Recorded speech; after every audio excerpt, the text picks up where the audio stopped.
that's when the end of the school year, we took our tour through the United States and Canada, and you had to wait for me to come back, and I let other people take care of the wedding stuff, and I just walked off and came back and got married. Oh my goodness. Wow, that's great. So where were you married? We were married in the Idaho Falls Temple. Okay. And then we both went to Utah State. Okay. And both of us went to school there. In Salt Lake. Yep. Okay. And we ended up having our first baby there at Utah State. And then we finished 2 years there. And Dean was taking a seminary class. Uh-huh.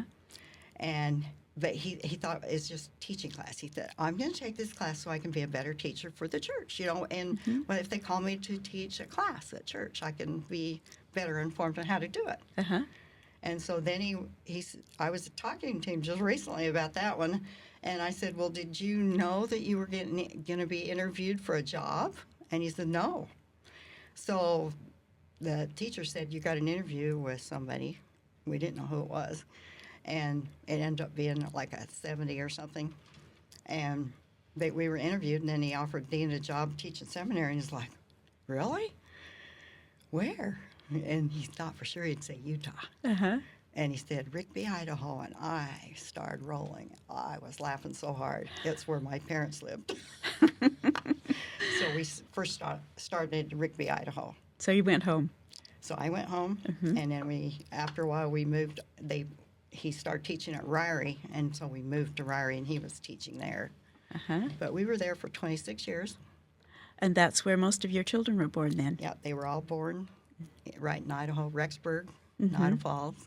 And how many children do you have? We have 7. 7 children? 7.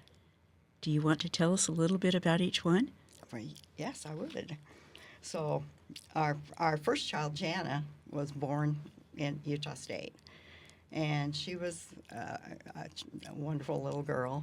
And when we decided to go back to school, she was our oldest one, about 14 and that, 13, 14, right in there, about 13 really.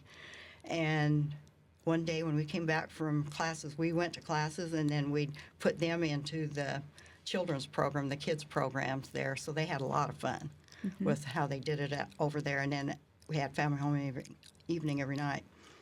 But it was over there, somebody ran over to us, one of our friends, and said, I think your daughter just had a seizure. And I'm like, what?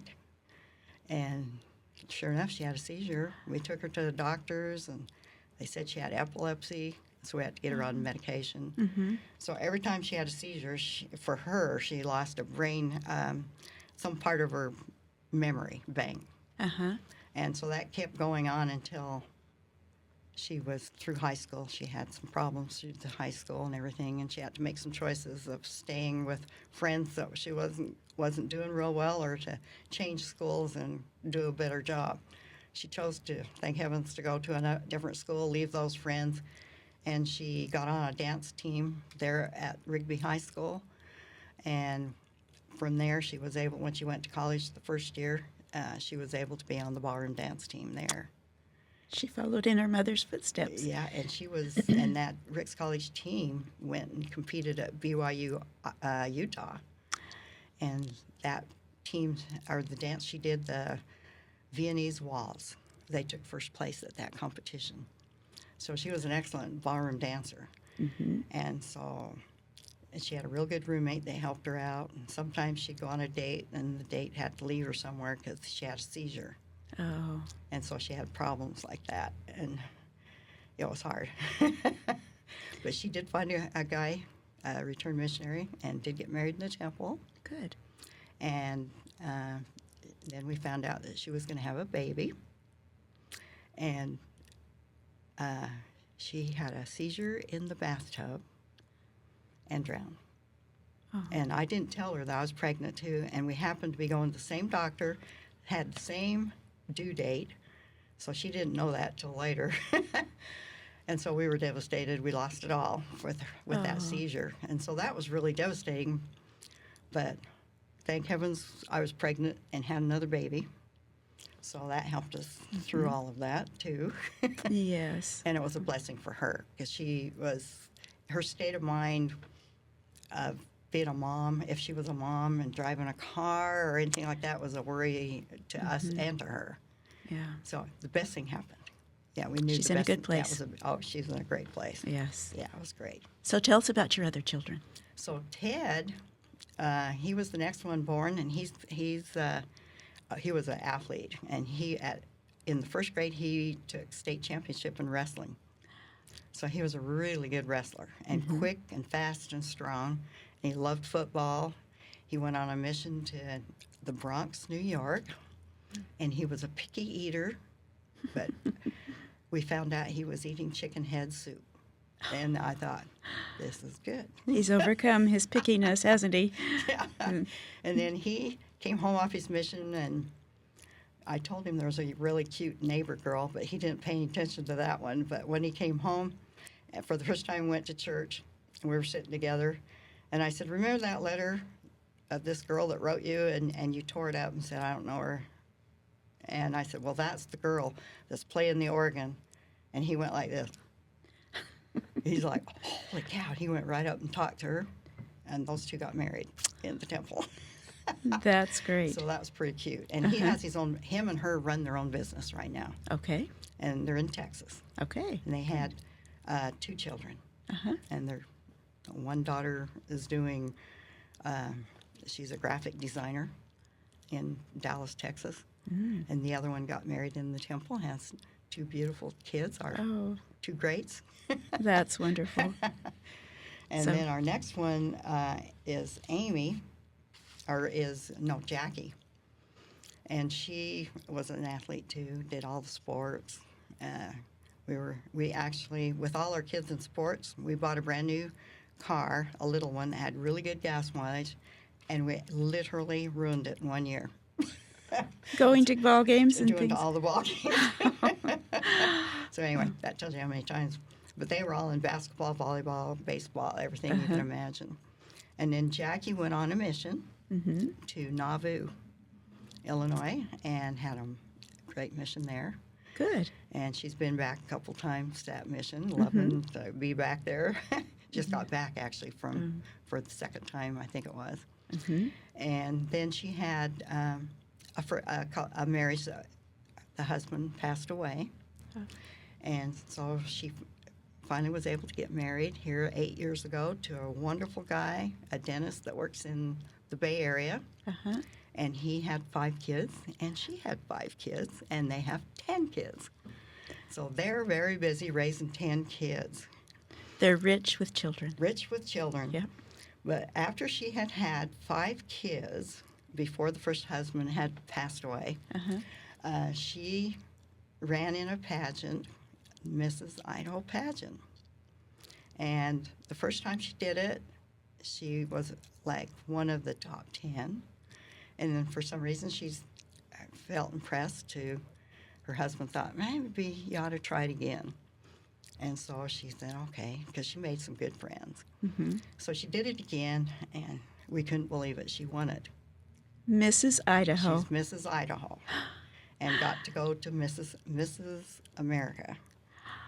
And she would have won, I kid you not, Mrs. America, but she wore a gown that was temple worthy.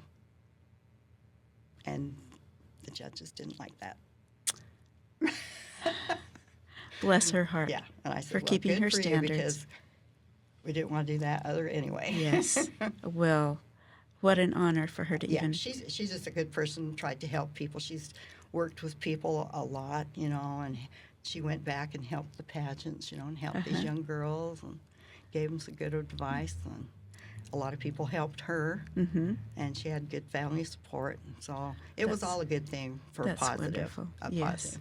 And she showed that you can look good and be temple worthy at the same time. And still be modest. And still That's be good. modest. That's wonderful. That's the most important thing right there. Yes. And now your next child? And so that would be Aaron. And Aaron was another athlete, really good top wrestler, and in all sports and football. And he was a fun character, teased his sisters to death. and they can testify to that. So I drove him nuts. But he had high energy. He was a fun kid. He's a loving kid. He went on a mission in Ohio, and he worked on the farms, and Ted did too. The boys worked on farms, and luckily, the mission president let him drive a truck because he had to go out to all these farm areas to teach. And so, he had a struggle when to decide to go on a mission, and he had a personal, him and his friends. They were out one day on a camping trip, and I don't know what happened, but it happened. And they came back, and they all went on a mission. So they were supposed to go. And Somebody so when he was inspired. out teaching, and some of these guys out there that thought, I don't want to do that, I can't do that. No. And he said, well, yes, you can, because I was just like it. He was an inspiration So to them. It was for positive. That is great. He came back and he married a gal from Paradise, Oh, Sheila LaFabe. The LaFabes up there in Paradise. And they've got 3 kids, and they went to Texas and was there for a while, and then they decided a couple of years ago it'd be better for them to come back home. Sheila's dad wasn't doing well, and the mom got burned out of her house with the fire, and she rebuilt the house. And for them to come back and to help her and Sheila to be with her dad there, it was just an awesome, wonderful experience for everyone. So it ended up she got her degree in computer programming, and so she's working with Aaron, and they're doing their own business now, and she also works at the elementary school where the kids are going to school.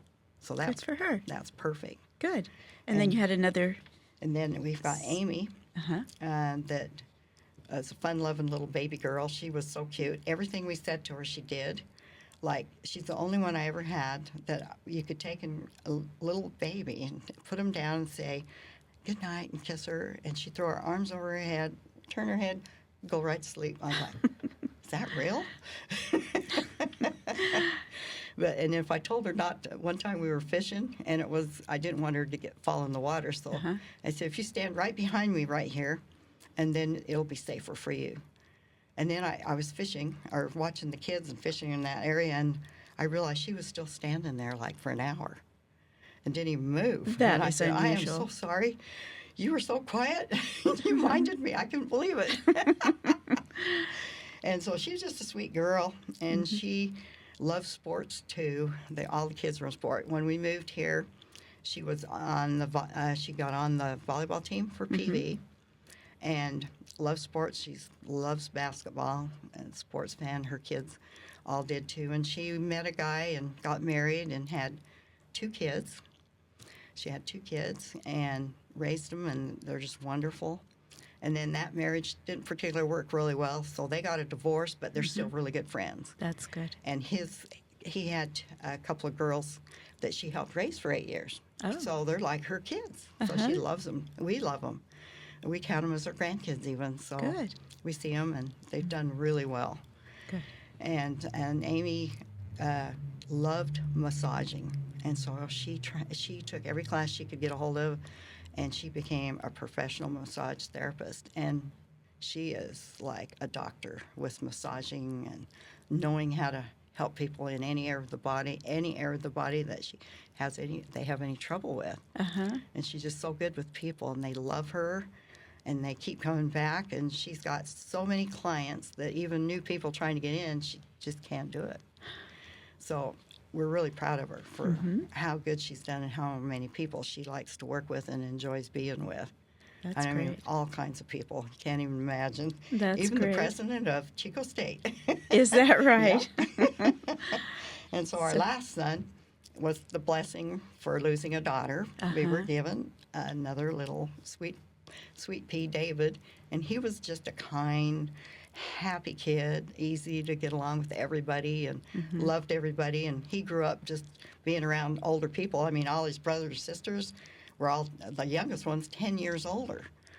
And so the oldest ones were like his mom and dad. And they even teased him. They teased him after he got a little older, and they said, I didn't tell you this because I didn't want you to freak out, but I'm really your Mom, and I let Mom and Dad raise you. And they got him kind of believing it. And then he believed it so much that they had to tell him. And I said, you better tell him. Right. Because Correct that. You know, it was bad enough for us to be as old as I was 43 when I had him. Uh-huh. So we looked like his grandma and grandpa. Uh-huh. And anybody said, oh, you're having fun with your grandma and grandpa. He said, that's my mom and dad. So he stood up for us. Good for him. That's But good. he broke his femur skating one day. His dad fell on him, Oh. and it broke his femur. So he was hauled off to the hospital. Uh-huh. And so we were wondering how to get his leg stronger, because I knew that when they took the cast off, it wasn't together yet. The bone wasn't together. So they just said that you can't ride a bike. You have to be really careful. And I was like, oh, my gosh, we got to do something to, make this better. Mm-hmm. And he said, we decided that swimming, he was 7 years old, so we put him in swimming because he wasn't using that leg. And he said, well, how am I going to swim with one leg? And I said, you're just going to drag the other one until you can start kicking it. Mm-hmm. So you just jump in there and try. Mm-hmm. And he did. It took him a whole year before he could get going on that leg, but he loved it so much he wanted to stay with it, so he did stay with it. Uh-huh. And so his sport was swimming. And he was one of the best swimmers around this area. I was winning. 300 people came out one time at the swimming pool here in Chico to watch him race another team. He was so good at it. And he had the opportunity at one time in Texas to go to see if he could get into the qualifying round for the Olympic trials. And he had a problem with his shoulder earlier, and we had him go to a surgeon that was an Olympic surgeon and fix that arm. And he said that part of his problem was that the clavicle up here had grown out too far, and so they shaved it off so he had better movement there. And after that healed up, this was all after he went back to, he could swim better. Mm-hmm. But when he was swimming that fast, he could swim extremely fast. He blew that arm out during that trial. Oh. And that was the end of that. But he won so many medals and so many tournaments. It was amazing.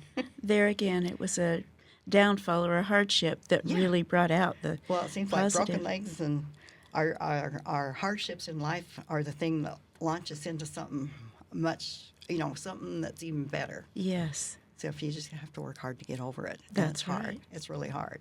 Right. But he ended up, he had trouble with math. Mm-hmm. And so we had to have him tutored in math when he was younger. I homeschooled him for 3 years, and I couldn't get through to it because he'd keep forgetting it, because I figured I was just his mom and he wasn't, and you have a hard time, you just want to forget it rather than do it. So we got a tutor for him, and that helped him because he had to do it. But in high school, he was picking it up better, a little bit better. Good. And then he went on his mission. He went on a mission to Colorado Springs. Uh-huh. And when he came back, he got married. He found a girl at one of the activities, the Institute activities. Mm-hmm. And she was from Spokane, Washington. And she actually was here in Chico to one of their activities. She had a friend here. So they met, they fell in love, and they got married in the Spokane temple. Oh. And he was working for Boeing Airline. He got a job from a friend of theirs, knew that they needed some help at a Boeing, where they made Boeing parts for airplanes. Mm-hmm. So he got into there, and he started learning everything he could by reading the manuals. Uh-huh. And he learned how to do all of the 3D printing and how to run everything. And so when Boeing came in to check the plant, they sent David out to talk to him because he knew how to run all the machines. And that was pretty funny. Yeah. And then he decided that they had bought a house, and they thought, well, the only way we can get you back in school, because he needed to go back in school and prove himself, they sold their house and got him through school, in trade tech.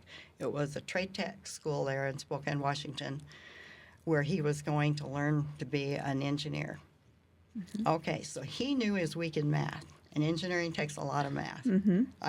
So he goes into the office there, and he said, okay, I need to be tutored in math. Who's the best person in the department? And so he goes upstairs to the second level, and he's looking for this person, and he calls out, he goes into a room, and he says, I'm looking for this person. And it was an 80-year-old lady with gray hair, stooped over a desk. And he said, could you help me find this person? And she looks up at him. She said, that would be me. And she took him under his wing and taught him every trick in the book and every way to do everything. He just went through engineering school. He couldn't believe how well he did. He was shocked himself.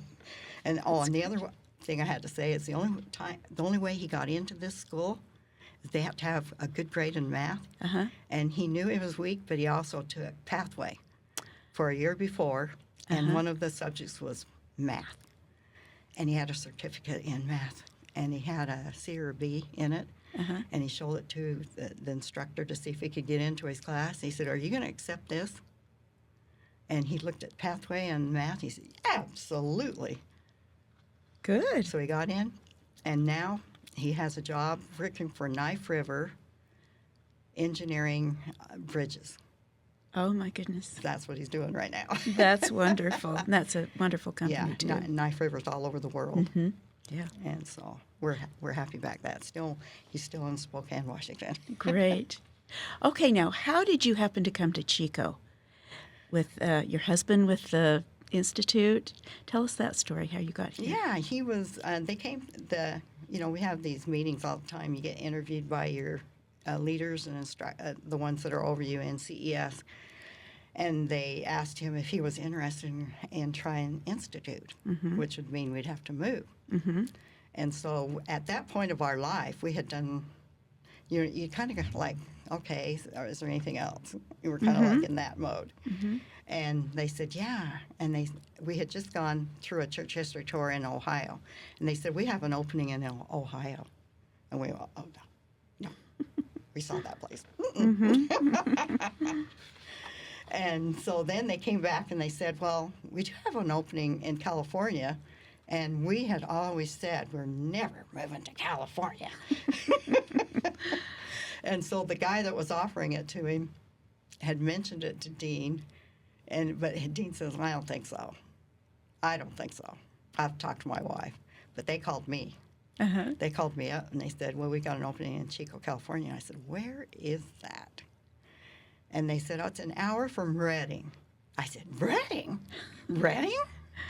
And they said, yeah. And I said, my Aunt Wilma lives in Redding and my cousins. And it was just like inspiration, like, yes, we'll take it. I couldn't even believe I said it. And so Dean got home and he said, well, I just heard you accepted that. And I said, it's my Aunt Wilma, my mom's sister. Uh-huh. And so that's what we did. That was how we came about to be here, and Dean loved it here. We love it here, absolutely. You couldn't get us to go back to Idaho. Mm-mm. We love it here. How many years have you been here? We've been here almost 30. It's coming close to 30. That's wonderful. Yeah. And we lived in Idaho I lived in Idaho my whole life. Well, we lived there together, married for 28 years. So we passed that mark. Well, this is wonderful. Okay, so you've been here. Now you're retired. We are. Tell us about your retirement years and what you filled up those years with, or those days or activities with. One of the things that brought us right into retirement was Dean was called to be the branch president of the Spanish branch. Uh-huh. So we did that for 4.5 years, and I was the young women's president there, working with all the young women. Mm-hmm. And, it was just, and we had wonderful couples that worked with us, a couple from Utah, a couple from Idaho, a couple from Arizona, and they were just amazing. They were so talented. It just blew us away. The one could play the organ and piano like nobody's business. The other one could also play the organ and piano, but she was an opera singer that sang all over the world. Yeah. Wow. And we were at the Spanish branch out in Orland. And so it was just amazing when we had Christmas parties or anything, the type of music and what they could do with the music and activities that we were able to put on and have fun together. So that was awesome. And then after that, we went with Pathway for a couple of years. We went to Red Bluff and helped with the Pathway program with the students over there, and that was really fun because that's one where you just more directing, making sure it all gets done and helping them with any problems they have and getting them there. And that was totally amazing. And then I was asked to be on a history mission. So we did that for 2 years until the mission burned down, which was paradise. Oh. So for 2 years we were enacting people. I was enacting Olive Oatman, who was a young lady that was part of the Pioneer. They lived at the time of Joseph Smith. And she had 8 kids in her family, and they decided to follow, what Joseph Smith wanted to do, and they were going to move west and get to Salt Lake City. Well, her dad decided that they were going to go with somebody else besides the Brigham Young and the other wonderful guys that were leading out there. They went with somebody that was young and didn't know what they were doing. They ended up down there in the corner of almost to California and Arizona, right in that desert area. And they had run out of food. And so the dad was impatient. And he said, we're just going to keep going, see if we can make it. And the rest of them stayed back in the town, to wait till summer came. And they were eating their dinner, and the Indians came upon them and asked for food. They didn't have food for themselves. And they said, we don't have enough food. And so they said, we want food, and you better give it to us. So they cooked everything they had and fed the Indians. And after they fed the Indians, one of the Indians grabbed Olive Oatman and her sister, and they took the rest of them with their clubs and rock on the end of their clubs and bashed their head in front of them. She had a little baby brother, and, six kids got killed, and the mom and dad. And so she was hauled off for 5 years in captivity. That whole story is what I got to present in different programs all over. And she had tattoos. They were tattooed. Her arms were tattooed. And she had a story she told all over the United States. Oh, my goodness. I could tell the whole story, but I'm not going to do it because it would take too long. But it's awesome. Yeah. So we did that. And then Dean and I are very still into our horses. We've ridden horses for over 50 years together. And he bought me my first horse shortly after he was married, and I never stopped riding. It was what I wanted my whole life, was a horse. I didn't even know when I married him that he rode horses. And so we're into horses, and we are into When I turned 65, I got a motorbike, road bike, a 700, and we ride our motorbikes to the coast and all over. Your motorcycles. I can't believe that. And we love it. And we ride our horses to horse camps. And we everything we do is we bring Book of Mormons, and we pass them out. The Lord, when we have our horses, it's amazing how the Lord has prepared people to be there, and we're able to give Book of Mormons out, and it's just exactly what they needed, and they want them, and they read them, and good. It's just a perfect way to spread the gospel. It's a mission, isn't it? It's a mission. Yep. And we have a great time doing it. So something happened unique with your horse. Tell Yes. us what happened. Yes. Okay, so my husband bought me a horse, and I didn't know how to ride, but I was riding every day to learn how to ride, and that horse bucked me off a lot. Every now and again, I should say, but I didn't care. And I started riding a horse, and the next thing after I learned to ride the horse, I wanted to race the horse, and I got into barrel racing. I loved it. And so I was signed up to be in a Rigby rodeo. I had just won the rodeo in Ryrie. There was a big rodeo there, and I won first place. And so I got brave and thought, well, I'll enter the Rigby rodeo. Okay. So I'm taking care of my horse. There's about 2.5 weeks until the rodeo. And my horse stepped on this huge nail and went clear through his foot. I couldn't believe it. So I called the vet out, and I think we pulled the nail out. or he did, and I can't remember which way it was. But we got the nail out, and the vet said he will be laid up for months. This is severe. This is bad. He's probably going to get infection, so you're going to have to do this, and here's the medicine, da-da-da-da-da. And I was devastated. So I said, Dean, you got to give my horse a blessing. He said, no way. I'm not giving that horse a blessing. I begged him a couple times. He said, no. And so I went out. I said, his name was Apple Cider. And I said, bow your head, I'm saying a blessing. And I said a blessing. I said a prayer on him. And I was really talking to Heavenly Father, and I said, if he's healed, if you heal him, it's probably not for me to be racing in that rodeo. It's probably for a reason. And so I prayed that he would be healed, and I'd be open to whatever. So it was like 1 week before the race, and something told me, go out and try your horse. Get on your horse, see if he limps. So I got on him bareback and rode him around. He didn't limp. So I saddled him up with more weight, and he didn't limp. And I raced him and practiced, and we went to the rodeo. And I honestly had the fastest time when I ran my race. But my hat flew off, bumped his rear, and he just went just sideways a little bit, and the barrel went over. I wasn't there to win. And we met a couple. When I got back, I sat by my husband when I got done, and he was talking to a couple that had come from back east. And they had been traveling across the United States because they felt like there's more in life to what they had, and they were looking for something. They said they were looking for something. We wake up in the middle of the night, we look at ourselves in the mirror, and there's got to be more to life than this. So we introduced the gospel, and first become friends, and introduced the gospel, had them come to church with us. They got baptized. They loved it, and they lived there for, I think, at least a whole year. And then they decided they should go back east because their families were back east. They joined the church, and they needed to wait a certain length of time before they got married in the temple. Well, just before they left, they got married in the temple, and then went back. And then we got a letter from them that said, my wife just couldn't do the temple thing. She just couldn't do it. In fact, I was so into the church, she says, I don't think it's going to work.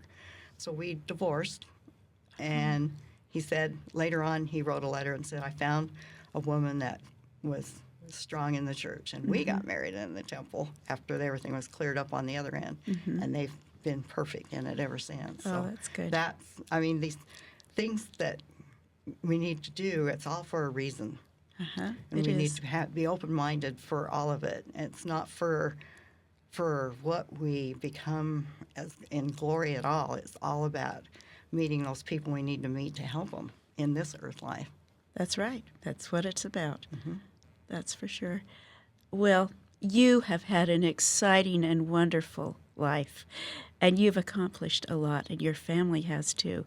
And I think it's your bubbly attitude and your positive testimony of the gospel and love of people that really has accomplished a lot. Well, I'll tell you where I've grown the most. What's that? I mean, the life has done it.